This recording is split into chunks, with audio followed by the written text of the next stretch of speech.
Good morning, and welcome to the Unitarian Universalist Church in Eugene. If this is your first time here or your 101st time, we are glad you are here. If you carry the weight of a weary world on your shoulders, or you entered through the doors with a song in your heart and a skip in your step, we are glad you are here. If you are the loudest voice in the town square or the subtle hand behind the scenes, we are glad you are here. If you have failed once or 1,000 times, we are glad you are here. If you sing like angels or mumble behind the hymnal, we are glad you are here. This community is what it is because of your presence. So welcome. Welcome into this space of love, support, justice, compassion, fellowship, and worship. We are glad you are here. I thank Amanda Schuber for those opening words, and I extend a very warm welcome to all, those of you physically present in the sanctuary and those of you virtually present on Zoom. It is so good to be together. My name is Susan Goes, and I am this morning's worship associate. I am most accustomed to she, her pronouns, and if you would benefit from a visual description, I have long brown hair and glasses, and today I'm wearing a blue dress with a black jacket. I would now like to invite Zephyr up to light the chalice this morning. And as they do so, I will share words written by Stephen Charleston in their book, Spirit Wheel, Meditations from an Indigenous Elder. This poem is titled Speechless Love. Now more than ever, our world needs a renewed sense of the transcendent. We have lost our capacity to feel awe. Therefore, we have lost our humility. We live in an age that imagines we are in control, mesmerized by the latest gadgets of our own creation, assuming all the answers will soon be within our utilitarian grasp. We make money, not dreams. We look at screens, not the sky. We are diminished by the delusion of greatness. I pray a renewal of breathless wonder back into our lives, a return to speechless love before the holy.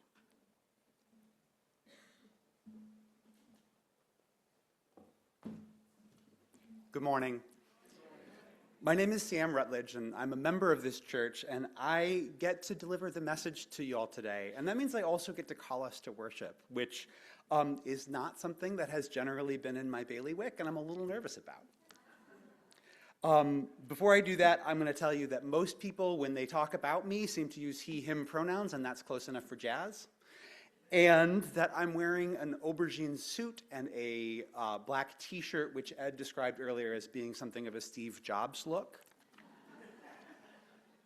So the message I'm going to share in a few minutes is something that I started writing after talking to Rev Jen a couple of months ago, and I went through a long process of reading and gathering information and thinking about this topic, which is my thoughts on the emerging challenges to humanity created by the rise of so-called artificial intelligence. And the way that I came to see it through the process of writing this message is that we're facing a choice between a false sense of meaning created by machines and embracing a real human connection, a connection to the divine and the universe. Picture my surprise then when this past week the Pope issued an encyclical that begins like this. Humanity, created by God in all its grandeur, is today facing a pivotal choice, either to construct a new Tower of Babel or to build the city in which God and humanity dwell together. Each generation inherits the task of shaping its own era, of guiding history to become a place where the dignity of every person is safeguarded, justice is promoted, and fraternity is made possible. Yet every era also runs the risk of creating an inhumane and more unjust world. I'm no papist, But apparently Pope Leo XIV and I have some thoughts in common, which makes sense, because these are questions of theological importance, whether you're a Catholic or a Unitarian Universalist or anything in between or to one side or the other, above, below, anywhere. So, with that in mind, come. Let us embrace our shared humanity. Let us worship together. The following poem was written and published in 1952 by British poet Kathleen Raine. It just happens to share the same title as Sam's remarks, which you will hear in a few minutes. There may or may not have been AI used in the sourcing of this poem. This is called Amo Ergo Sum by Kathleen Raine. Because I love, the sun pours out its rays of living gold, pours out its gold and silver on the sea. Because I love, the earth upon her astral spindle winds her ecstasy-producing dance. Because I love, clouds travel on the winds through wide skies, skies wide and beautiful, blue and deep. Because I love, wind blows white sails. The wind blows over flowers, the sweet wind blows. Because I love, the ferns grow green, and green the grass, and green the transparent sunlit trees. Because I love, larks rise up from the grass, and all the leaves are full of singing birds. Because I love, the summer air quivers with 1,000 wings. Myriads of jeweled eyes burn in the light. Because I love, the iridescent shells upon the sand take forms as fine and intricate as thought. Because I love, there is an invisible way across the sky. Birds travel by that way, the sun and moon, and all the stars travel that path by night. Because I love, there is a river flowing all night long. Because I love, all night the river flows into my sleep. 10,000 living things are sleeping in my arms, and sleeping wake and flowing are at rest. I did use a Google search to find the poem, and Google's got AI in it now. So what does it mean to be human? Our literary history is full of stories in which a thing made by people acts almost human, but with some key component, morality, emotion, the capacity to love, missing. Most of these stories are, in one way or another, cautionary tales. The Golem of Prague, which is a tale from Jewish folklore, is about a clay creature brought to life by a sacred word. It can do human labor, but it has no wisdom, and therefore it becomes destructive. Pinocchio. Pinocchio is a puppet who has agency but no conscience, and he makes choices, therefore, that lead him down a path of infamy. Lieutenant Commander Data, an android from Star Trek, who has intellect and a deep curiosity, but no feelings, and therefore he finds basic human interactions bewildering. These stories tell us something about what we think of ourselves and what we think is important about being alive. Each almost human character has a missing piece, the thing that makes them not quite human. And what the storytellers choose as these missing pieces tells us something about what we think about where to find meaning within ourselves. This is a rich literary device. And up until recently, it's only ever been a thought experiment. But today, we live in a world where such a thing exists, or at least where such a thing is very close to existing. And the question of what it means to be human is suddenly very immediate. What I'm talking about here are the large language models. There are a lot of different companies working on making these technologies. You may have heard of some: ChatGPT, Claude, Gemini, DeepSeek, and others. And the companies that make these products are so full of hype and overblown claims that it is hard to sort out what's real about what they can do versus what these people would like us to believe they can do. But what is clear to me is that this new invention is already having an enormous impact on our society. And I think it's likely that we are at the beginning of a new era, one in which machines can mimic human thought in a much deeper way than ever before. And that makes this a good time to revisit this question of what it means to be human. The technology of any era impacts the way the people of that era understand themselves. This is how we understand our minds, it's how we understand our bodies. So for example, Leonardo da Vinci understood the human form through the same lens as an engineer, because he was an engineer. So the Vitruvian Man looks almost like an engineering drawing because in Da Vinci's time, cutting-edge technology consisted of simple machines. Hundreds of years later, as the cutting edge had progressed to include complex systems of clockwork, Rene Descartes analogized God to a cosmic watchmaker who designed the human mind and body as intricate mechanical marvels. When I studied biology in high school, the diagram that was presented to us of a living cell looked almost like a factory floor, with each organelle performing its appointed task on a biological assembly line. And I often hear people talk about the brain as if it were a kind of a biological computer, running programs and storing memories in a mind that resembles a highly advanced, but maybe not entirely reliable hard drive. Whatever technology we use, we see ourselves reflected in it. And this new technology, the large language model, has the potential to supercharge that tendency. Machines that look like they're capable of independent thought can create the illusion of carrying on real relationships with their users. And the existence of these machines is already beginning to distort how humans understand ourselves and what we expect from each other in our relationships. If we believe Rene Descartes, who said, "I think, therefore I am," well, today's large language models are doing something that convincingly, at times, mimics thought, and they're getting smarter fast. If computers can think, should we accept that therefore they are? No. As much as I grew up relating to and believing in Lieutenant Commander Data as an artificial life form, that was fiction. Data was a character played by Brent Spiner, a real human actor of enormous talent. And my moral intuition cannot find a way to see a programmed machine as a living being. A large language model is, at its core, a computer program that systematically analyzes language and reduces meaning to math. It may do some fractional version of thinking, but in collapsing all of experience down to language and reducing that language to something calculable, it erases things that are fundamental to humanity itself.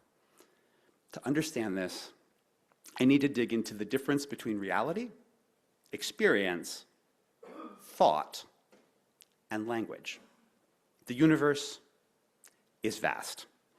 Our ability to experience, think about, and describe reality are limited in different ways, with each layer adding abstraction and stripping away information from the one above. Some of what is cannot be experienced. Some of what can be experienced cannot be thought about, and some of what can be thought about cannot be described. At the most fundamental level of reality, there is what is.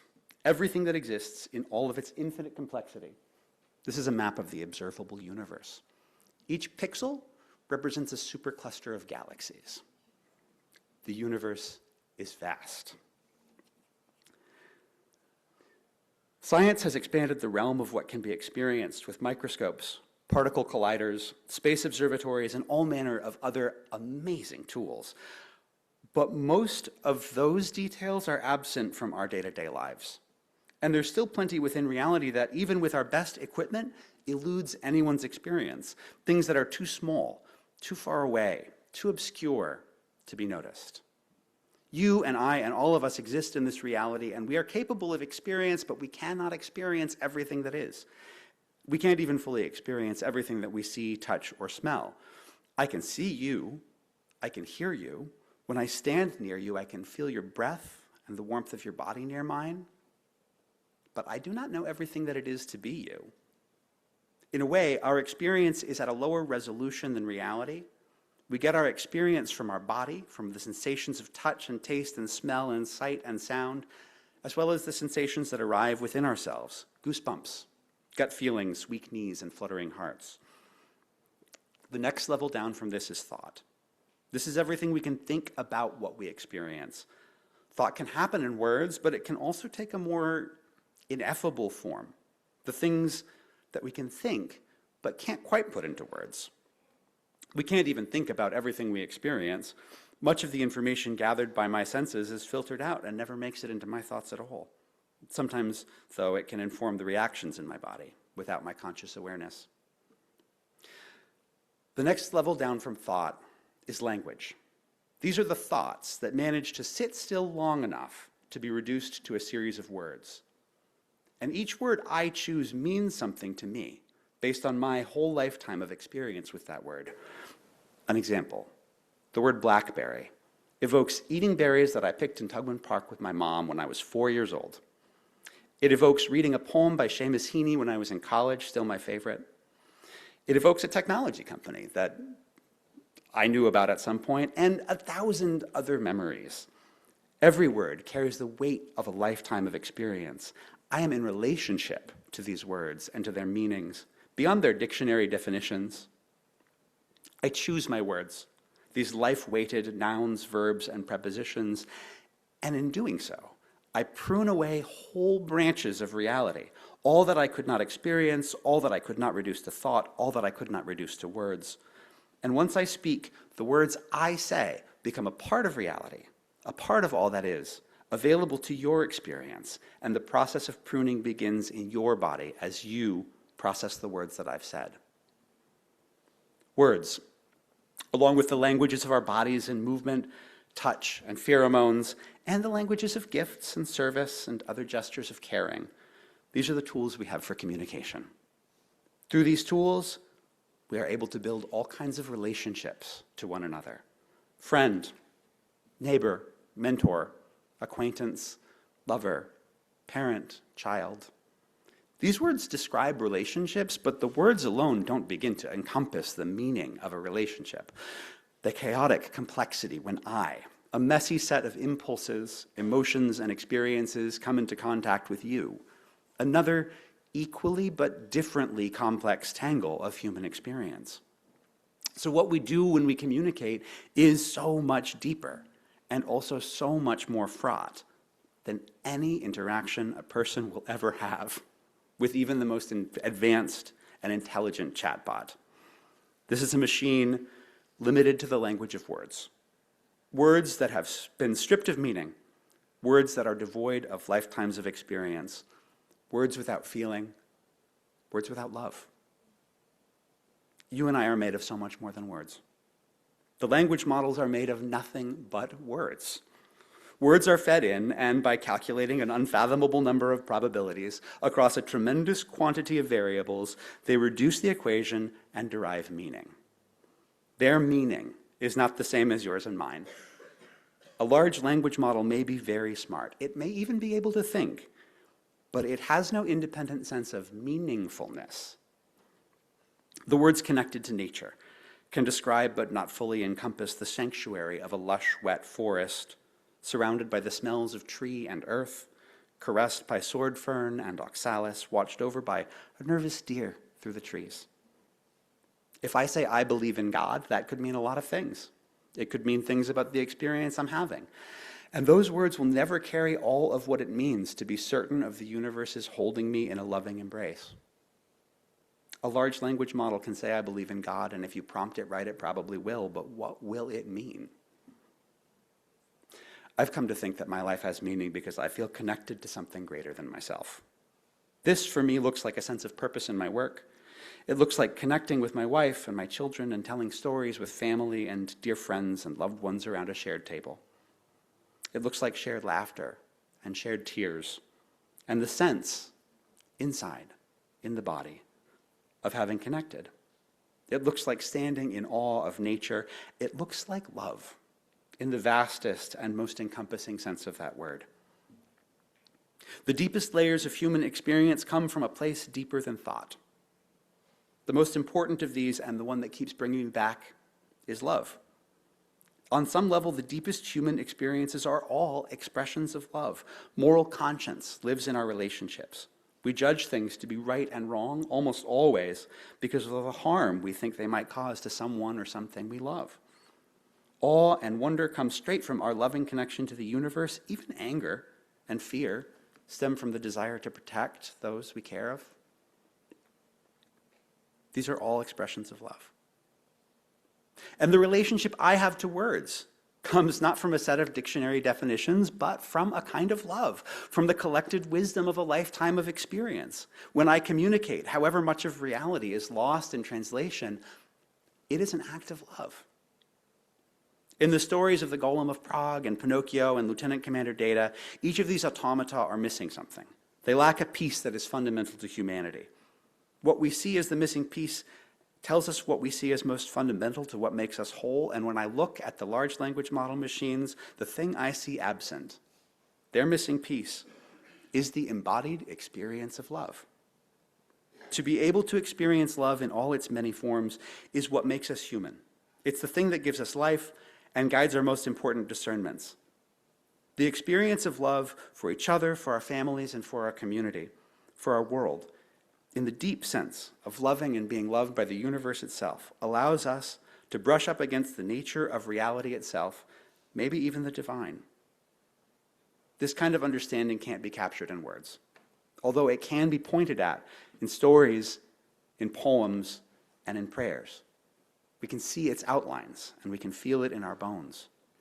And this embodied love, the love that comes from a place deep inside us, too organic and unpredictable and ever-changing to ever be modeled or reproduced by any machine, this is the thing that makes us be. So not cogito ergo sum, not I think, therefore I am. Amo ergo sum. I love, therefore I am. Love is what drives me to want to understand, to want to connect. I recently saw an artistic arrangement of scientific imaging from the inside of a cell. It was created by Evan Ingersoll and Gail McGill, and it was meant to provide a visual sense of the actual complexity happening within us in a way that even our most powerful microscopes aren't sensitive enough to show us. This is nothing like the factory floor diagram from my high school textbook.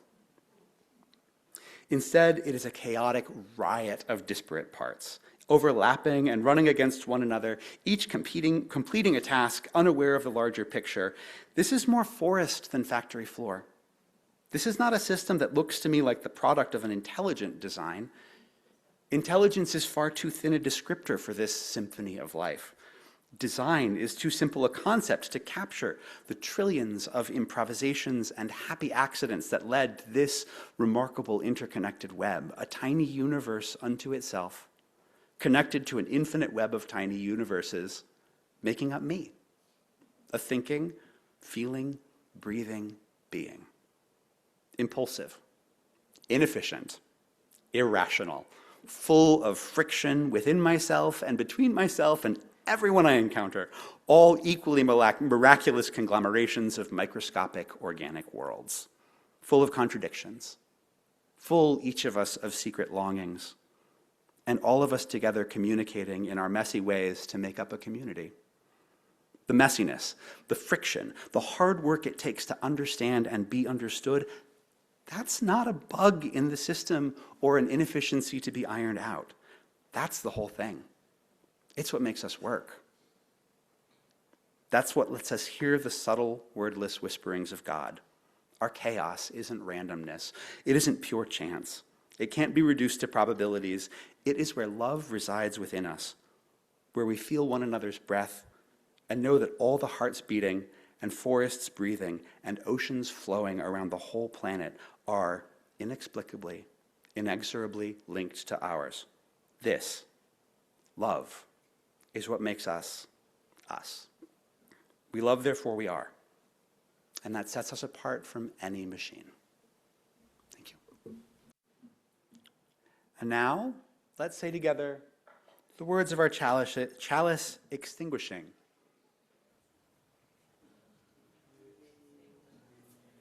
We extinguish this flame, but not the light of truth, the warmth of community, or the fire of commitment. These we carry in our hearts until we are together again. So as we go out into this week, into a world where every day we encounter more machines, let us commit ourselves to building our beloved community out of shared humanity, keeping the embodied experience of love at the center. Go in peace.